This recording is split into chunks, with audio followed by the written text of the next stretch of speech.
నమస్కారం friends. So నేను పెట్టిన టైటిల్ ప్రకారం ఇది ప్రవీణ్ బ్రదర్ది హత్య కాదు, అది ఒక ఏమంటారు యాక్సిడెంట్ అని శత విధాల ప్రయత్నం చేస్తున్నారు. ఆ క్రమంలో ఇప్పుడు ఇది ఆయన బైక్ మీద పోయేటి, తర్వాత మద్యం షాప్ అది లిక్కర్ షాప్ లో ఇది లిక్కర్ బాటిల్ కొనుక్కున్నది. సో దాన్ని ఇక అన్ని అమ్ముడు పోయే ఛానళ్లలో ఒక బ్రాడ్కాస్ట్ చేసి అది అంటే అంటే అంటే ఒక కుక్కను చంపాలంటే అది ఫస్ట్ పిచ్చి కుక్క అని ముద్రేస్తారంట. ముద్రేసినాక దాన్ని చంపినా ఎవ్వరు రియాక్ట్ కారన్నట్టు. ఇది బీజేపీ వాళ్ళ స్ట్రాటజీ. ఇది అమిత్ షా చాణక్య నీతి. అంటే ఎంత దుర్మార్గులో అర్థం చేసుకోండి. ఇప్పుడు ఆయన తాగుతున్నట్టుగా ఎక్కడ లేదు. కొనుక్కున్నంత మాత్రాన అది ఆయన తాగుతుండా వేరే వాళ్ళకి గిఫ్ట్ ఇచ్చిండా తెలియదు. ఒకవేళ తాగి పండుకుంటారు, గంట 2 గంటలు ఇట్లా రెస్ట్ చేస్తారు, తర్వాత ఎవరి పనాలు చేసుకుంటారు. ఎంతమంది చూస్తలే. సో కాబట్టి ఒకవేళ తాగి నడిపిండే అనుకుందాం, ముచ్చట కోసం వాళ్ళు చెప్పిందే కరెక్ట్ అనుకుందాం. అట్లా తాగి నడిపిన యాక్సిడెంట్ అయిన కేసులల్లో ఒక్కటన్నా అట్లా ఉన్నది. ఆ శరీరం అట్లా పడుకొని దాని మీద బైక్ వచ్చి పండబెట్టి అట్లా శరీరానికి ఎక్కడ గాయాలు కాకుండా ఓన్లీ ముఖం మీదనే గాయాలు అయితే అట్లా యాక్సిడెంట్ అట్లా అవుతుందా? తాగి నడిపినా మనకు తెలిసిన వాళ్ళు ఎవరైనా తాగి నడిపితే యాక్సిడెంట్ అయితే బండి ఒక దగ్గర పడుతుంది, శరీరం ఒక దగ్గర పడుతుంది. ఆ శరీరం ఎన్ని ముక్కలు అవుతుందో ఏమవుతుందో ఎవరికి తెలియదు. అదే లారీ కిందనో పెద్ద వాహనం కింద వస్తే అయితే బండి తునకలు అవుతుంది, శరీరం తునకలు అవుతుంది కదా. ఆమె ఎవరు? మన సాయన్న కూతురు, సికింద్రాబాద్ మాజీ ఎమ్మెల్యే. ఆయన కూతురు, ఆమె పేరు లాస్యనందిత. ఆమె పొద్దుగాల 4 గంటలకు వస్తుంది. ఆమె తాగలేదు. అది 3వసారి అది యాక్సిడెంట్ అయింది. ఆ జీన్స్ లో ఉన్నది ఆమె కింద పడ్డది. ఆమె పరిస్థితి ఎట్లుండే? యాక్సిడెంట్ తెలిసిపోతుంది. బండి ఎట్లా నాశనమైంది. ఎవరి చెవులలో తామర పూలు పెడతారా? ఎన్ని రోజులు పెడతారా? సో ఆ క్రమంలో మనకు వచ్చిన ఇంటర్నల్ సమాచారము ఉంటారు కదా, వాళ్ళ సన్నిహితులకు చెప్పుకుంటారు కదా. సో ఆ విధంగా మనకి ఇంటర్నల్ గా వచ్చిన సమాచారం ప్రకారం ఆ మొత్తం సీసీ ఫుటేజ్ లో పోలీసు వాళ్ళు రిలీజ్ చేసిన అన్ని చూసినా, వాళ్ళు షేర్ చేస్తున్న ఫోటోలు చూసినా, అన్నిటి ఆధారంగా నాకు అర్థమైన కాడికి ఆ నల్గొండలు షేర్ చేసిర్రు, చౌటుప్పల షేర్ చేసిర్రు, అన్ని కరెక్టే ఉన్నాయి. ఆయన పర్సనాలిటీ, ఆయన ఫిట్ గా ఉన్నాడు మనిషి. జిమ్కి పోతాడో ఏమో, మంచిగా ఫిట్ గా ఉన్నాడు, ఆరోగ్యం. కానీ విజయవాడ దాకా కరెక్ట్ ఉంది మొత్తం లెక్క. హెడ్ లైట్ ఒకటి మాత్రం లేదు, స్టార్టింగ్ నుంచి లేదు. అది ఎందుకు పోయిందో తెలియదు కానీ మొత్తం మీద అయితే హెడ్ లైట్ లేదు, స్టార్టింగ్ నుంచి లేదు, హైదరాబాద్ నుంచి లేదు. ఆయన ఏమనుకున్నాడంటే ఇక ఇప్పుడు ఓడు ఫిక్స్ చేసే టైం లేదు అనుకున్నాడో ఏమనుకున్నాడో నాకు తెలియదు. కానీ డే టైంలో అయితే అవసరం లేదు, ఓన్లీ నైట్ టైంలో. ఆ కొద్ది టైంకి మనం ఏమంటారు సైడ్ ఉన్నది కదా, దాన్ని ఏమంటారు కదా, సైడ్ లైట్ ని ఇట్లా ఇండికేటర్ వేసేదాన్ని.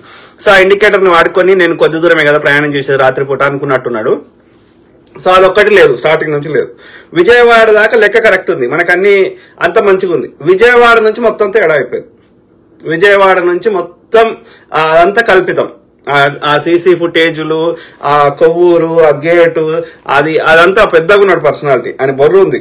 ఓకే, సో అదే ప్రవీణ్ బ్రదర్ కాదు. సో కాబట్టి నాకు ఇంటర్నల్ గా అంత ప్రాముఖ్యం ఉన్న వ్యక్తులు తెలియజేసిన ముచ్చట ఏంది అంటే, విజయవాడలో కిడ్నాప్ చేశారు బ్రదర్ ని. కిడ్నాప్ చేసి 7 అటాక్ చేసిరంట. 7.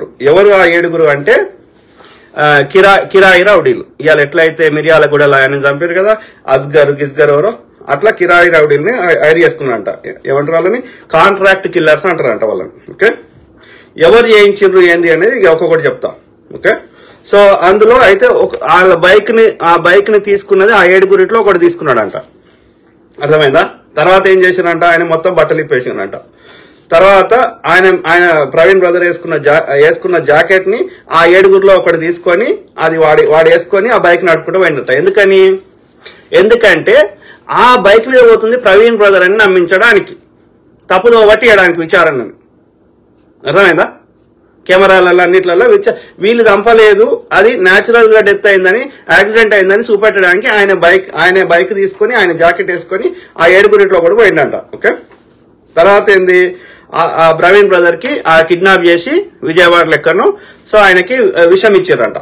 పాయిజన్ అంటే విషం. ఓకే, పాయిజనస్ ఇంజెక్షన్ ఇచ్చారు, విషం ఇచ్చారు. ఓకే, తర్వాత అక్కడనే ఆయనకి ముఖం మీద అంతటా మొత్తం కొట్టాల్సిన దగ్గర అంతా కొట్టేసారు. ఓకే, అర్థమైందా? ఆ 7.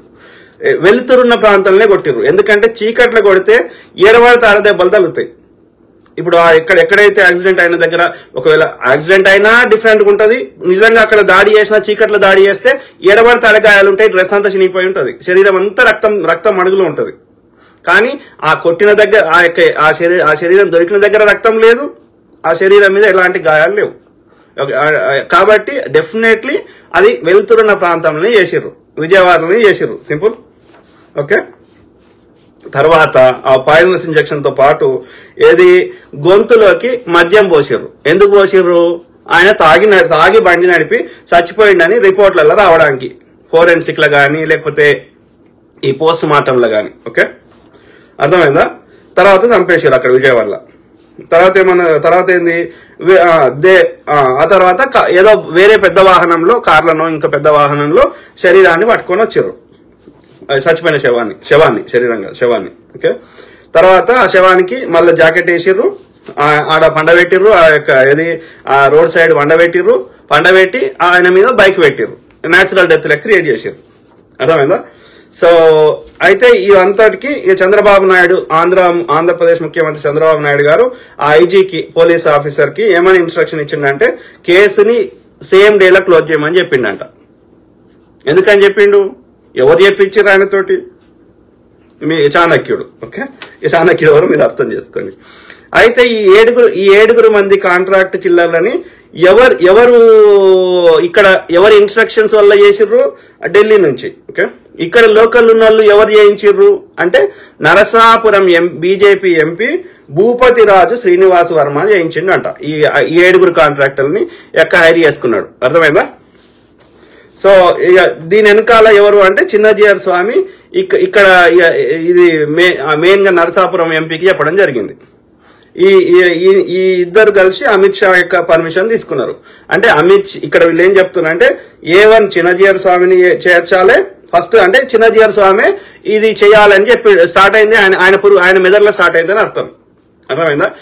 ఇట్లాంటి వాళ్ళని ఏరి పారేయాలి. ఎందుకంటే ఈ ప్రవీణ్ బ్రదర్ కానీ ఇట్లాంటి వాళ్ళు నీ చర్చ్ ఏసయ్య దేవుడు అని చెప్పుకుంటే ఎవరికి సమస్య లేదు, వాళ్ళ వర్షం చెప్తున్నా బీజేపీ వాళ్ళది. కానీ పొద్దుగా లేస్తే మా దేవతలను తిడితే అది కదిరే కృష్ణ కావచ్చు, లేకపోతే ప్రవీణ్ బ్రదర్ కావచ్చు, లేకపోతే కత్తి మహేష్ గారు కావచ్చు, అంటే మా బతుకుదేరు మీద కొడుతున్నావు. మేము హిందువులని ఎడినా కొడుకులను చేసి, హిందుత్వం పేరు మీద మేము ఆర్య బ్రాహ్మణులము ఎడినా కొడుకులను చేసి మేము దేశ సంపదని దోసుకుంటుంటే సద్గురులము, లేకపోతే పీఠాధిపతులము, మఠాధిపతులము, చిన్నజీయర్లము, నేను మొత్తం ఏమంటారు ఒక సర్వసంగ పరిత్యాగినని చెప్పి ఒక్కొక్క దగ్గర 1000 కోట్లు ఎందుకుంటాయి? వీళ్ళు చేస్తున్నది దోపిడీ, వీళ్ళు చేస్తుంది రాజకీయ నాయకుల, ధనవంతుల యొక్క నల్లధనాన్ని తెల్లధనం చేస్తున్నారు ఈ యొక్క మఠాధిపతులు, పీఠాధిపతులు. ఎందుకంటే ఇట్స్ ఎన్జిఓ అంటారు. ఎన్జిఓ అంటే నాన్ ప్రాఫిట్ ఆర్గనైజేషన్ కింద ఎవడైనా డొనేషన్ ఇస్తే సోర్స్ అడగరు. ఆ డొనేషన్ ఇచ్చిన ఆర్గనైజేషన్ నుంచి మళ్ళీ బయటకు తీస్తే అది తెల్లధనం అవుతుంది. అంటే రాజకీయ నాయకుల దోపిడీ సొమ్మును వీళ్ళకు ఇస్తే వీళ్ళ నుంచి కడిగిన ముత్యం లెక్క బయటకు వస్తుంది, నల్లధనం తెల్లధనంగా కన్వర్ట్ అవుతుంది. అయితే వాళ్ళకేం లాభం? ఈ నల్లధనంలో ఎంతో కొంత పర్సెంటేజ్ ఆ సద్గురులకి, ఈ చిన్నజీఆర్ స్వామిలకు వస్తుంది. చిన్నజీఆర్ స్వామి కింద ఎన్ని ఆస్తులు ఉన్నాయి, ఎన్ని 1000 కోట్ల ఆస్తులు ఉన్నాయి, సర్వసంగ పరిత్యాగం చెప్పుకునే దుర్మార్గునికి చెప్పండి. అదే మనం సమ్మక్క సారలమ్మకు మొక్కితే వానికి మనసులో పడతలేదు చిన్నజీఆర్ గారికి. ఎందుకంటే పైసలు బ్రాహ్మణ్ దగ్గర ఉండాలి, ఇవాళ కోయ జాతుల దగ్గర ఉండొద్దు కదా, బీసీ ఎస్సీ ఎస్టీల దగ్గర ఉండొద్దు కదా, శూద్రుల దగ్గర ఉండొద్దు కదా. నేను ముట్టుకోనని ఇప్పటికి మీదికెళ్ళేస్తాడు వాడు. ఎవడు వీళ్ళంతా వాడు? గోదావరి జిల్లాలకు చెందిన బాపన్న కొడుకులు. ఇలా తిరుపతిలో మొత్తం అన్ని పూజార్లోడు గోదావరి జిల్లాలకు చెందిన బ్రాహ్మణ ముండా కొడుకులు. వీళ్ళకి ఉత్తర భారతదేశపు ఆ బ్రాహ్మణ ముండా కొడుకులు, విదేశీ ఆర్య బ్రాహ్మణ ముండా కొడుకులు, పాండేలు, ఇంకోడోడు, శర్మాలు, దొంగనా కొడుకులు, వాళ్ళకి మీది తనాలే మాది తనాలే అన్నట్టుంది. ఇది నడుస్తున్నది. గోదావరి జిల్లాలకు చెందిన బ్రాహ్మణ ముండా కొడుకులు మన దక్షిణ భారతదేశంలో చెడగొట్టిర్రు. అర్థమైందా? ఎందుకు పుట్టిర్రో ఇది తెలవాలి.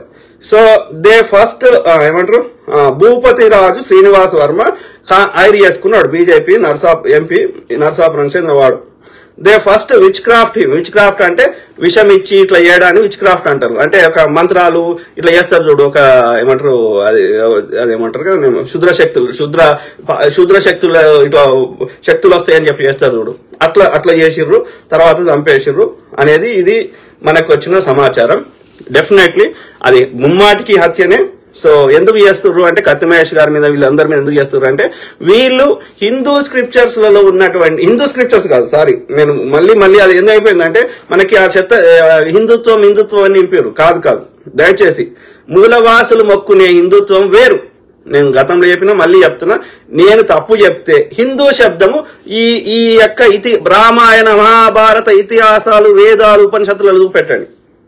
కాబట్టి హిందుత్వం కాదు అది, విదేశీ ఆర్య బ్రాహ్మణుల యొక్క సనాతన అధర్మము లేదా బ్రాహ్మణిజము లేదా మనువాదం. దానికి మూలవాసులు మొక్కునే హిందుత్వానికి ఎలాంటి సంబంధం లే. నేను చారిత్రక ఆధారాలతోటి సైంటిఫిక్ గా చెప్తా, ఎన్నోసార్లు చెప్పినా మళ్ళీ చెప్తా. యజ్ఞాలు యాగాలనే కాన్సెప్టే భారతదేశంది కాదు, గుర్రాలనే కాన్సెప్టే మన భారతదేశంది కాదు, ఇనుప మణిముట్లు భారతదేశంలో లేవు, ఆవులు మొక్కునే కల్చరు ఈ మన భారతదేశంది కానే కాదు. ఇవన్నీ మీరు పర్షియా దేశంకు వండి, పర్షియా అంటే ఇప్పుడు ఒక ఇరానే కాదు, ఇరాను, ఈ యొక్క ఇరాన్ పైన ఉన్న ప్రాంతాలు, ఇవాళ కజకిస్తాను, తజికిస్తాను, ఉజ్బెకిస్తాన్, ఇవన్నీ ప్రాంతాలు, అక్కడ టర్కీ నుంచి మొదలు పెడితే ఇక్కడ మంగోలియా దాకా అక్కడ పర్షియా రాజ్యం విస్తరించి ఉండే ఆ రోజులలో. అర్థమైందా? సో గుర్రాన్ని ఎక్కడ మొక్కుతారు, ఎక్కడ గుర్ర మాంసం తింటారో కనుక్కోండి. మీరు రథాలు ఫస్ట్ ప్రపంచంలో ఎక్కడ వాడిరో కనుక్కోండి. రథాలు, గుర్రాలు మహాభారత యుద్ధాలు ఉండేవి, ఇవి ఎక్కడి మన దేశం ఇవి కాదు. ఆ కజకిస్తాన్ లో ఆ యొక్క పర్షియా రాజ్యంలో ఉండే సంస్కృతం మన భాష కాదు. కనుక్కోండి, రీసెర్చ్ చేయండి, ఒక మేధావులను అడగండి, ఒక ఆర్కియాలజిస్ట్ని అడగండి. నేను చెప్పిన తప్పైతే ప్రపంచంలో ఉన్న మేధావులను అడగండి. అర్థమైందా? ఏది పడితే అది చెత్త నింపుతా, నేను చెప్పింది వేయడం అంటే తోలు తీస్తాం. ఎంతమందిని చంపుతావురా, ఎంతమందిని చంపుతావు? 99% మంది మేము మూలవాసులు ఏమన్నాం, తెల్ల తోలు ఉన్నటువంటి అమిత్ షా దొంగ నా కొడక సంపురా చూద్దాం. ఆ ముండా కొడుకు ఒకడు ఉంటాడు వరంగల్లా, వాని పేరు నేను మర్చిపోయినా, అన్న కాల్ చేసేటోడు, వాడు RSS కి చెందిన బాపన్న కొడుకు. వారికి అంత భయం ఉంటే ఇంటి చుట్టూ 10 కుక్కలు, వీధి కుక్కలు తెచ్చి పెంచుకుంటుండు వాడు. ఎందుకని? ఎవడనొస్తే దాడి చేస్తాడని. అంత భయం ఉన్నాడు ఎందుకు పెంచుకుంటున్నారా బోసిడికే? వాని దోస్త్ అంటే రామ్ మాధవ్ అంట. రామ్ మాధవ్ అనేటోడు అమిత్ షా ముడ్డి నాకుతాడు, ఇంకోటి చేస్తాడు. వాడు రామ్ మాధవ్ అని చెప్పిండు, అమిత్ షా చెప్పిండు అని చెప్పి ఒక గోదావరి జిల్లాలో చెందిన ఒక బ్రాహ్మణం ఉండని మాధవిలత అనే ఒకటి, అది రామ్నగర్ లో ఉంటది. అది కుక్కలు పెంచుకొని ఉంటది ఒకతే. అది నాతోటి ఫోన్ లో మాట్లాడి నాకు లైవ్ లో పెట్టి అది నల్లోకి పంపించింది గన్ను పట్టి. పడితే నేను ఇమ్మీడియట్ గా పోలీసులకు ఫోన్ చేస్తే 5 నిమిషాలు వచ్చే వరకు పారిపోయింది వాడు. అప్పుడు అది ఏమంటుంది, NRIలతో పెట్టుకోవద్దు, హుషారు ఉంటారని అంటుంది. అది లంజముండా ఎడగొట్టినవే, నాకేమన్నా పైసలు ఇమ్మన్నా? నేను లంజముండా నాకేమన్నా అడిగినా? చేసేదే వ్యభిచారం. వీడియోలలో పెట్టి అది అందరితోటి న్యూడ్ కాల్ చేసుకుంటూ మాట్లాడుతుంది. అది 2 మొగలను వదిలేసింది. ఇది బ్రాహ్మణం ఉండ, ఇది వేదాల గురించి నాకు నీతులు చెప్తుంది. నియ్యత లేదు, సంస్కారం లేదు. అందుకే అంటున్నా, ఈ బ్రాహ్మణ కొడుకులందరూ నీ పారదోలాలి. ఎక్కడి నుంచి వచ్చిరో విదేశాలకు అక్కడికి పారదోలాలి. అర్థమైందా? గలీజ్ నాకు ఇట్లా ఎంతమందిని ఉత్తర భారతదేశంలో చెత్త ఉందిరా అంటే ఆ చెత్తని దక్షిణ భారతదేశంలో తెస్తున్నారు. తమిళనాడులో భరిస్తలేరు, తెలంగాణలో భరిస్తలేరు, కర్ణాటకలో లేవకుండా దన్నీరు. గౌరీ లొకేషన్ చంపితే ఒక వ్యాపారిని పొడిస్తే లేవకుండా దన్నీరు పాడుకోవాలని. ఏడరా మిగిలింది? ఈ ఆంధ్రప్రదేశ్ లో చెత్త ఉన్నది. ఎందుకని ఉన్నది ఆంధ్రప్రదేశ్ చెత్త? కులం పిచ్చి ఎక్కువ ఉన్నది పిచ్చి పాడుకోవాలకి. చదువుకున్న ఎక్కువ మంది వచ్చిన ఆంధ్రప్రదేశ్ లో. ఆంధ్రప్రదేశ్ బాగుపడేదిరా. చంద్రబాబు నాయుడు కదా అని అయ్యొచ్చినా బాగుపడది. కట్టుమని చూద్దాం చంద్రబాబు నాయుడు గాని. దమ్ముంటే చంద్రబాబు నాయుడు సైబరాబాద్ కట్టినప్పుడు ఆంధ్రప్రదేశ్ లో కట్టరా చూద్దాం. కట్టలేవు. జగన్ కట్టలేడు, చంద్రబాబు నాయుడు కట్టలేడు. మీ రక్తంలో ఈ విషం ఉంది.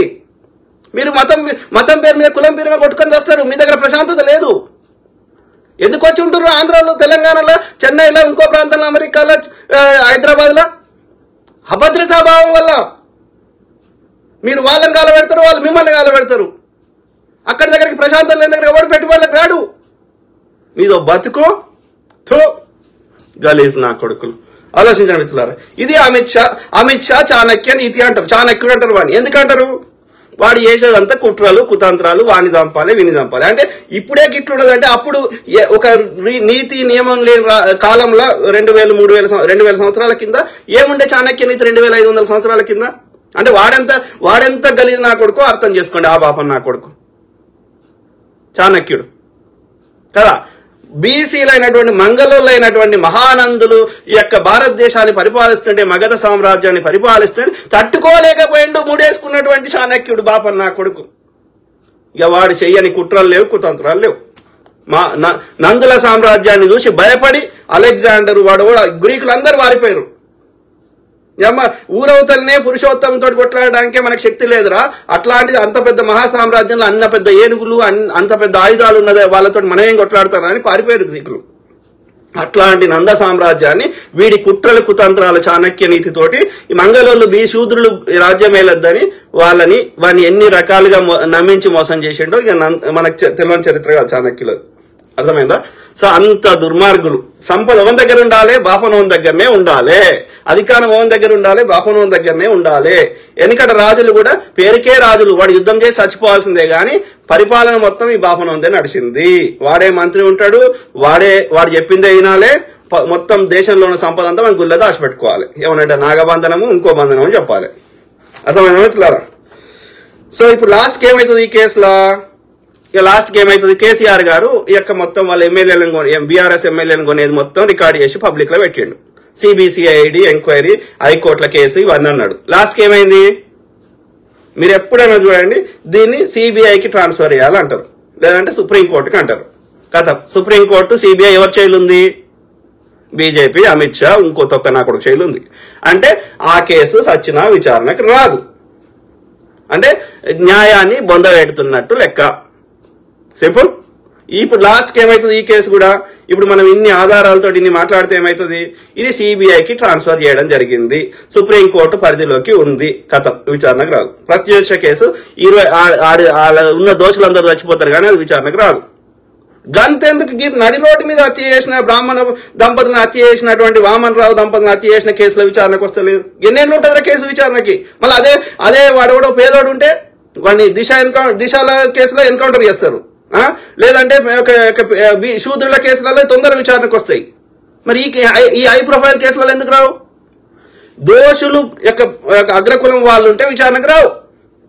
అదే శూద్రులు ఉంటే విచారణకు వస్తాయి, శిక్షలు పడతాయి, లేదంటే ఎన్కౌంటర్లు అవుతాయి. ఇది అంటే ఇక్కడ ఏమైతుంది? మొత్తం అధికారం వాళ్ళ చేయిలు ఉన్నది, కోర్టులు వాళ్ళ చేయిలు ఉన్నాయి, సిబిఐ వాళ్ళ చేయిలు ఉంది, ఈడీ వాళ్ళ చేయిలు ఉంది, ఇన్ఫర్మేషన్ ఇన్కమ్ ట్యాక్స్ డిపార్ట్మెంట్ వాళ్ళ చేయిలు, అధికారం వాళ్ళ చేయిలు ఉంది. They are abusing their power. CBI, ED, IT తీసేయండి. భారతదేశంలో ప్రజాస్వామ్యం ఎందుకు వర్ధిల్లదు? ఎందుకు గతంలో లెక్క భారతదేశం బాగుపడదు చూద్దాం. రాజకీయ నాయకులని, పైసలు ఉన్న వాళ్ళని, యొక్క వ్యాపారాలు చేసేటోళ్ళని వాళ్ళందరినీ సిబిఐ, ఈడీ, ఐటీ కథం. వాళ్ళ నోరన్న ఊపిస్తావు, లేదంటే వాళ్ళని బీజేపీలో జాయిన్ చేసుకుంటావు. పక్క పార్టీలు ఉంటే వాడు అవినీతి మంతుడు, బీజేపీలో జాయిన్ అయితే వాడు నీతి మంతుడు. ఎందుకంటే వాడు దోసుకున్న దానికి నీకు రావాల్సిన వాటాలు వస్తాయి. వాడు నీ పార్టీలోకి వస్తే నీకు అధికారం ఎల్లకాలం ఉంటుంది కాబట్టి నువ్వు దోసుకోవచ్చు. ఇవి కాకుండా ఇక ఈవీఎంలు, ఎలక్షన్ కమిషన్, ఇక ఇది ఇవాళ నక్సలైట్ల ఏరువేత మీద గిరిజనులను చంపుతున్నావు. దేశంలో ఎక్కడ సంపద ఉన్నా భూగర్భ ఎక్కడ సంపద ఉన్నా దోసుకుంటున్నావు. ఎవరి దగ్గర పైసలు లేకుండా చేస్తున్నావు. ఏడిస్తే ఏమంటున్నావు? దొడ్డు రేషన్ బియ్యం ఇస్తా, అవి తినండి, మాకు సేవ చేయండి, మా బ్రాహ్మణుల ముడ్డిలు గడగండి అని చెప్తున్నావు. No, this is not at all acceptable. అర్థమైందా అమిత్ షా? నీ కాలం మూడింది. అర్థమైందా? ఆ ప్రకృతి తప్పకుండా ఈ సావర్కర్ని ఎట్లయితే చంపేసిందో, యజ్ఞవాకర్ని ఎట్లయితే చంపేసిందో, వాజ్పేయిని ఎట్లయితే చంపేసిందో, వాజ్పేయికి చెప్పుకోలేని రోగం వచ్చి చచ్చిపోయాడు. అర్థమైందా? అలా మతలబ్ ఏందో అర్థం చేసుకో. అమిత్ షా కూడా ఏం రోగం వచ్చి ఎప్పుడు చస్తాడో, మోడీ ఎట్లా చస్తాడో, వీళ్ళందరి పాపాలు ప్రకృతి తప్పకుండా ఒక్కొక్కరి పేర్లు చెప్పి వాళ్ళకి వచ్చిన రోగాలు చెప్తే మనం తట్టుకోలేం. అర్థమైందా? వీడి కూడా ఉన్నాడు, అమిత్ షా గారు ఉన్నాడు. చూడు, త్వరలోనే వానికి ఉన్నది. ప్రకృతి తప్పకుండా వాడిని శిక్షిస్తుంది. ఇంతమంది చంపిన వాడిని ఎందుకు వదిలేస్తుంది? అర్థమైందా ఇట్లారా? సో ఇది అంటే మన దక్షిణ భారతదేశంలోనే ఇంతో అంతో మనకు ప్రశ్నించేది తత్వం ఉన్న దగ్గరనే, ఇంతో అంతో చైతన్యం ఉన్న దగ్గరనే ఇంత అరాచకం చేస్తున్నారు ఈ బ్రాహ్మణ ముండా కొడుకులు. అంటే బీజేపీ ఆర్ఎస్ చెందిన వాళ్ళు, ఈ యొక్క ఆర్యులు, ఈ సనాతన అధర్మాన్ని పొంచి పోషిస్తున్న ముండా కొడుకులు. అట్లా అంటే ఉత్తర భారతదేశంలో అసలు న్యాయం అనేది ఉన్నదా? రోడ్డు మీద జంబి కత్తులు అమ్ముతున్నారు, రోడ్డు మీద జంబి కత్తులు పట్టుకొని తిరుగుతున్నారు. ఆ యొక్క యూపీలో ఏది ఈ యొక్క మా అమ్మా నాన్నను చంపినవని ఒక దళితులు వాళ్ళు ఏడుచుకుంటా పోలీస్ కంప్లైంట్ ఇస్తే వాళ్ళ చెల్లెని అక్కని కూడా చంపేశారు, కంప్లైంట్ ఇచ్చేవాళ్ళని కూడా చంపారు. ఒక ఆడపిల్ల రోడ్డు మీద బట్టలు లేకుండా మొత్తం ఊరంతా తిరిగి బతిలాడుకుంది నా ప్రాణభిక్ష పెట్టమని. ఇక మణిపూర్ లో అయితే ఇద్దరు అమ్మాయిలని బట్టలు లేకుండా ఎట్లా తిప్పుకున్నా చూసినాం. దాని మీద ఒక్క స్టేట్మెంట్ ఇయ్యాడు అమిత్ షా. మొత్తం అన్ని ప్రతిపక్షాలు పార్లమెంట్ దద్దరిల్లేటట్టు ఏడ్చినా కొట్లాడినా. పార్లమెంటులో ఏది పొగ బాంబు పెడితే ఇప్పటి వరకు విచారణ జరగదు, పుల్వామా దాడి మీద ఇప్పటి వరకు విచారణ జరగదు. దీన్ని బట్టి ఇక ఉత్తర భారతదేశంలో ఎంత వరస్ట్ ఉన్నారు, అక్కడ ప్రజలు ఎట్లా బతుకుతున్నారు. బుల్డోజర్ తెచ్చి మొత్తం అక్కడ ఉన్న అందరు ఎవడు ప్రశ్నిస్తే వాళ్ళే, ముస్లింలు ఒక్కరే కాదు, ముస్లింలయి, దళితులయి, ఈ యొక్క ప్రతిపక్ష నేతలు అందరి ఇల్లు వాళ్ళ కొట్టుడు. అంటే నేను చెప్పింది వినాలే, నన్ను ప్రశ్నించకూడదు, న్యాయం మాట్లాడకూడదు అనేది ఉంది. మొన్న కొట్టిరు కదా, 400 వస్తాయినా కదా, 270 సగం కూడా రాలేదు. ప్రభుత్వాన్ని ఏర్పాటు చేసే మెజారిటీ కూడా రాలేదు కదరా. తీసేయరా చంద్రబాబు నాయుడు, ఏం చేసుకుంటారా? సాగుకు దగ్గర వచ్చినావు, తీసేయి, మద్దతు తీసేయి. వీడు నితీష్ కుమార్ చంద్రబాబు నాయుడు మద్దతు తీసేస్తే పడిపోతుంది గవర్నమెంట్. తీసేయరే. నీకు కావాలంటే ఏ మంత్రి కావాలంటే అది ఇస్తాం చంద్రబాబు నాయుడు. రా, కూటమిలో వద్దాం, వాళ్ళు దింపేద్దాం. నీకు ఏ పదవి కావాలంటే అది తీసుకో, నువ్వే ప్రైమ్ మినిస్టర్గా. ఎందుకురా ఈ బతుకు? సిగ్గు లేదు. ఆలోచించండి మిత్రులారా. అసలు చట్టం ఉన్నదా? అసలు ఈ అన్నిటికీ ఇక మీడియాని కంట్రోల్లో చేసుకోవాలి. గ్రాకు చెప్పినా వాడికి బాధనే. 60 ఏళ్ల కింద లక్ష్యం నెహ్రూ గారి మీద వాడు బురద లేకపోతే వాడు బతకలేడు. అన్ని కట్టిన కాంగ్రెస్ మీద వాడు బురద లేకపోతే బతకలేడు. నువ్వేం చేసినావు రేపురా అంటే కాంగ్రెస్ తిడతాడు. మోడీగా నువ్వేం చేసినావు చెప్పరా? ఈ యొక్క 200 లక్షల కోట్ల అప్పు చేసినావు, ఈ యొక్క ప్రతి సంవత్సరం 50 లక్షల కోట్ల బడ్జెట్, ఈ బడ్జెట్ పైసలు ఆడిపోయే, అప్పు చేసిన పైసలు ఆడిపోయే, ఈ యొక్క అన్ని కంపెనీలు అమ్ముతూ వచ్చిన పైసలు ఆడిపోయే. నేను ఫకీర్ని అంటాడు, నేను అత్యంత ధనవంతుని అంటాడు. ఈ పైసలు లెక్క ఎప్పుడు ఉండే కొడుక? వాడు నాగార్జున సార్ కట్టిండు, నువ్వేం కట్టినవరా? వాడు శ్రీశైలం కట్టిండు, నువ్వేం కట్టినవరా? వాడు ఐఐటీలు పెట్టిండు, నువ్వేం పెట్టినవరా? ఇట్లా అడిగితే నేను దేశద్రోహిని, నేను కమ్మిని, నేను కాంగిని. మరి హిందువుల కోసమే పుట్టినవైతే హిందువుల దగ్గర ట్యాక్స్ తీసుకోకురా. పెట్రోల్ మీద 30 రూపాయలు తీసుకుంటున్నావు. యొక్క జిఎస్టీ కాంగ్రెస్ వాడు 0% ఎత్తే నువ్వు 5 చేసినావు, వాడు 5 చేస్తే నువ్వు 8 చేసినావు, వాడు 8 చేస్తే నువ్వు 12 చేసినావు, వాడు 12 చేస్తే నువ్వు 18 చేసినావు. డాక్టర్ మన్మోహన్ సింగ్ గారు మాక్సిమం 18 తీసుకుంటా అంటే నువ్వు 28% చేసినావు. అంటే నేను 100 రూపాయలు సంపాదిస్తే 30 రూపాయలు నీకే కట్టాలి కదా ట్యాక్స్. మరి ఈ ట్యాక్స్ లెక్క అడిగితే నేను దేశద్రోహిని, నేను హిందువుని కాదు. ఎంత నీచముండా కొడుకులరా. నేనైతే మొక్కుతున్నా ప్రకృతి మాతకి, నేను ప్రార్థిస్తున్నా ఈ దుర్మార్గుని, అమిత్ షా అనే దుర్మార్గుని, మోడీ అనే దుర్మార్గుని ఎంత తొందర తీసుకో తల్లి, అంత భారతదేశానికి ఒక పీడ విరగడైతుంది. ఒక భారతదేశము ఒక సక్రమ మార్గంలో పోయే అవకాశం ఉంటుంది. దయచేసి ఓకే, అన్యాయం ఎల్లకాలం నడవదు. అర్థమైందా మిత్రులారా? ఇట్లా నడుస్తున్నది. వీళ్ళందరూ మూడు రాష్ట్రాల ముఖ్యమంత్రి ఎందుకు వదిలేసినవరా? సిబిఐ ఈడీ అని పెట్టి మొత్తం 15 రాష్ట్రాల్లో ఉన్న కాంగ్రెస్ ప్రభుత్వాన్ని తీసేసి కాంగ్రెస్ ఏడుందా అంటాడు. వాడు వచ్చింది కాంగ్రెస్ ముక్త భారత్ అంటే ఏంది? ప్రతిపక్ష ముక్త భారత్ అంటే ఏంది? భారతదేశాన్ని ఒక నియంతృత్వంలోకి తీసుకుపోతూ వాడంట పైసలు పంచుతాడంట, వాడంట అన్ని చేస్తాడంట, ప్రతిపక్షాల దగ్గర పైసలు ఉండొద్దంట. వాడు డిమానిటైజేషన్ తెచ్చింది ప్రతిపక్షాల దగ్గర పైసలు లేకుండా చేయడానికి. దానివల్ల వ్యాపారాలు సంఖ్య నాకు ఇచ్చినావు కదా. అంటే దేశ ప్రజలందరినీ అడుక్కునేటట్టు చేస్తావు. నీకు వచ్చిన గోలే అది. Very very unfortunate. మేల్కోవాలి. హిందువులకి ఏమైందిరా? ఈ అమ్మాయి బీజేపీ పార్టీ 100 ఏళ్ళు అయిందిరా పుట్టి, 100 ఏళ్ళు కూడా కాలేదురా. 1980లో పెట్టిండాడు. ఆర్ఎస్ఎస్ ఇంకో 100 ఏళ్ళు అయింది. ఈ 100 ఏళ్ళకి ముందు హిందుత్వం లేదు, 1000 సంవత్సరాల నుంచి లేదు. వీడు ఎత్తే బీజేపీ ఏమైతుందో చూద్దాం. ఏం కాదురా, ఒక సిద్ధాంతాన్ని నచ్చినోడు అంత తొందర కన్వర్ట్ కాడు. పోనీ మొత్తం భారతదేశంలో ఉన్న అందరూ క్రిస్టియన్లో ముస్లిమ్స్ అయినా అనుకో, ఏమైతుందిరా? ఇలా ఇస్లాం దేశాలు ఉన్నాయి, క్రిస్టియన్ దేశాలు, ఏమైతుందిరా? ఒక క్రిస్టియన్ దేశం ఇంకో క్రిస్టియన్ దేశం కొట్టుకదత్తలేవు. రష్యా వాడు అమెరికా వాడు కొట్టుకుంటలేడు, యూరోప్ వాడు రష్యా వాడు కొట్టుకుంటాడు. అన్ని క్రిస్టియన్ దేశాలే కదరా. ఒక ఇస్లాం దేశం ఇంకో దేశం కొట్లాడతలేదు, ఇంకో ఇస్లాం దేశం. ఏందిరా నాకు అర్థం కాదు.